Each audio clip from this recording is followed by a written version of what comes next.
Secretário Márcio White, de Comunicação do Governo de São Paulo, está falando com a gente, ele já está na linha. Secretário, como vai o senhor, secretário? Como é que vai, Datena? Um abraço para você e para todos os seus telespectadores. Muito obrigado, secretário, para o senhor também. Secretário, o representante do Ministério Público, doutor César, disse agora que o Estado está sendo omisso, né, deixou claro isso, e não intervir, como não interveio ontem, com a Polícia Militar. O que o governo do Estado de São Paulo tem a dizer a respeito disso, secretário? Bom, em primeiro lugar, muito respeito ao trabalho do representante do Ministério Público, porque nós entendemos que, de fato, é relevante o trabalho que ele faz, e é assim que funciona uma democracia. Eu creio que ele tenha se referido a uma liminar que deixou de vigorar. É importante que a gente verifique depois se essa liminar deixou de vigorar ou não, mas isso é irrelevante, eu acho, diante dos fatos que aconteceram hoje, ontem e digamos assim, retrospectivamente até o começo do ano, viu, Datena? Se o senhor me deixar relatá-los, eu acho que a população vai entender direito o que está acontecendo, né? Hoje o que aconteceu? Teve uma reunião muito produtiva entre representantes da Prefeitura e do Governo do Estado, por meio do qual o Governo do Estado se dispôs a colocar um ponto específico no Copom para que a SPTrans possa comunicar-se diretamente com a polícia nos casos em que a SPTrans julga ser necessária a atuação da polícia, né? Agora, tem alguns princípios que precisam ser muito bem delineados, né? O que está acontecendo agora? Ônibus estão parados nas ruas, quer dizer, existe uma dissidência de um sindicato, dissidência que decidiu parar ônibus da rua, transformando a vida da população de São Paulo no inferno. O que faz a polícia e o que manda a lei que a polícia faça, por meio do artigo 262 do Código Penal? Investigar e punir os responsáveis. E é isso que nós estamos fazendo. A Polícia Civil já abriu um inquérito lá na primeira seccional da capital para apurar os crimes eventuais que tenham sido cometidos, no caso específico da segurança no transporte, e mais do que isso, já notificou os líderes do sindicato e os líderes dessa dissidência sindical para que expliquem exatamente o que fizeram, por que fizeram, onde estavam, enquanto a população sofria. Agora, é muito importante deixar claro que policial militar não é motorista de ônibus. O ônibus parado no meio da rua é a responsabilidade da prefeitura. Pegar esse ônibus com seus guinchos, com seus motoristas, com toda o seu planejamento, e é importante que tire esses ônibus da rua. A polícia cabe investigar e a prefeitura cabe resolver os problemas dos conflitos trabalhistas no seu âmbito municipal e também, obviamente, providenciar motoristas, relegar e rebaixar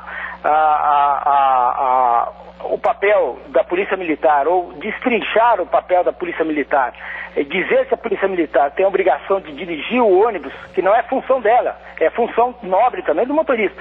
Não tem nada a ver uma coisa com a outra. Nós não estamos falando de depredação, nós estamos falando de ônibus que estão parados na rua, não estamos falando de manifestações e de depredação. Agora, eu queria, Datena, se você me permitisse... Secretário, eu vou permitir, que nós temos um compromisso comercial, a gente tem que dar esse compromisso comercial.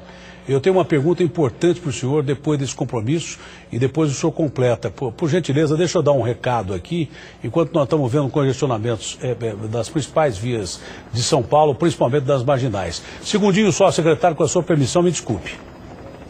Secretário, o senhor disse que está sendo apurado aí se há alguma participação de atividade criminal em relação ao transporte coletivo. Eu tenho a impressão que essa é uma pergunta que eu deveria dirigir muito mais ao secretário de Segurança Pública, eu nem sei se o senhor sabe disso.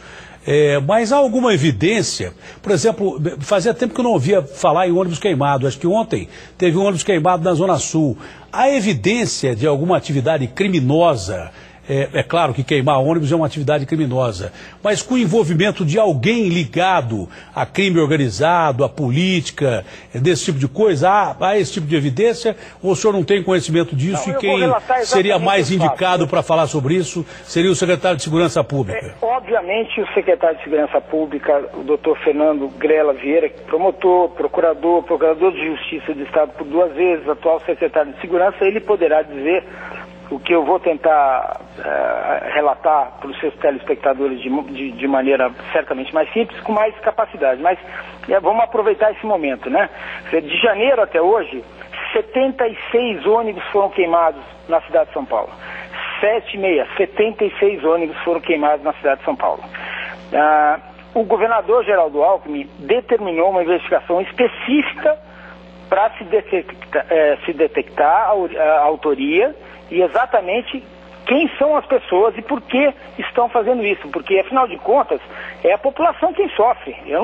Ninguém, em sã consciência, tem a ilusão de que queimar um ônibus beneficia a população, o trabalhador. Iniciou-se, então, uma investigação e essa investigação teve casos curiosos. Por exemplo, no dia 7 de março, o delegado encarregado dessa investigação mandou um ofício ao secretário Gilmar Tato municipal, pedindo para o secretário municipal Gilmar Tato a lista de todas as permissionárias autorizadas a funcionar, as concessionárias e permissionárias, digamos, as empresas de van, as de ônibus, todos autorizados a funcionar no estado de São Paulo e principalmente aqui na prefeitura, na cidade de São Paulo. Para quê? Para que a gente saiba quem são aqueles que estão legitimados, para que a gente saiba quem não está legitimado. E o secretário de Maltato até hoje não respondeu o ofício. Ele ignorou o ofício e foi cobrado hoje na reunião em que teve com o secretário Grela, foi cobrado. Por que o senhor não respondeu esse ofício? Já que o senhor está tão interessado na participação da polícia, na investigação da polícia, então me diga, por que não respondeu esse ofício? Ele não respondeu. Número 2, houve sim uma investigação por parte da Secretaria de Segurança e que identificou vários elementos associados a crime, a associação criminosa, e por meio de investigação fizeram uma diligência dentro de uma entidade ligada a peroeiros. Nessa diligência foram presos vários elementos, alguns deles criminosos, foragidos, de banco, inclusive, ladrões de banco foragidos e que curiosamente estavam naquele lugar, nessa entidade. Dentro dessa entidade também estava um deputado estadual. Não era, obviamente, não sei se tem ligação ou não com o Gilmar Tato, mas ele pode, obviamente, indagado a respeito, ele pode explicar por que um deputado estadual estava dentro de uma entidade de peroeiros, tratando de um tema que não é um tema de interesse público. Secretário, me permita uma parte que parece que essa é a informação mais importante até agora aqui. A polícia deu uma batida num local onde havia representantes de peroeiros e criminosos de banco ou coisa parecida, que eu entendi que são criminosos ligados ao crime organizado, ao PCC. Com esses caras foi preso um deputado. Até hoje eu não tinha ouvido essa notícia. Não sei se essa notícia já foi dada ou não, mas entre esses criminosos havia um deputado. O senhor pode dizer o deputado que era, e se era do PT ou de outro partido, de que partido era? Eu me reservo no direito, o doutor Grela, se ele quiser, ele menciona. Eu só acho que é muita hipocrisia um secretário municipal de uma cidade importante como São Paulo cobrar uma ação equivocada da polícia, transformar a polícia em bode expiatório de sua própria incompetência e se esquecer do fato de que ele próprio, em primeiro lugar, não ajudou a polícia na investigação para apurar a queima de 76 ônibus e muito mais. Pessoas, acredito eu, ligadas a ele, um parlamentar inclusive, estava dentro de uma entidade de peroeiros, discutindo assuntos, digamos assim, não republicanos, porque hoje virou moda falar em assuntos republicanos e não republicanos, estavam dentro desse convescote um sujeito chamado Carlos Roberto Maia, conhecido como Carlinhos Alfaiate, um famoso ladrão de banco, um deputado e várias outras pessoas, todas elas presas. O deputado, obviamente, não ficou preso. Agora, é justo um secretário municipal culpar a polícia nessas condições? Obrigar a polícia a fazer um trabalho que não é dela? A polícia acaba de investigar, e a polícia está investigando. Poderia ter investigado muito mais se o secretário Gilmar Tato tivesse feito o trabalho dele, respondido ao ofício,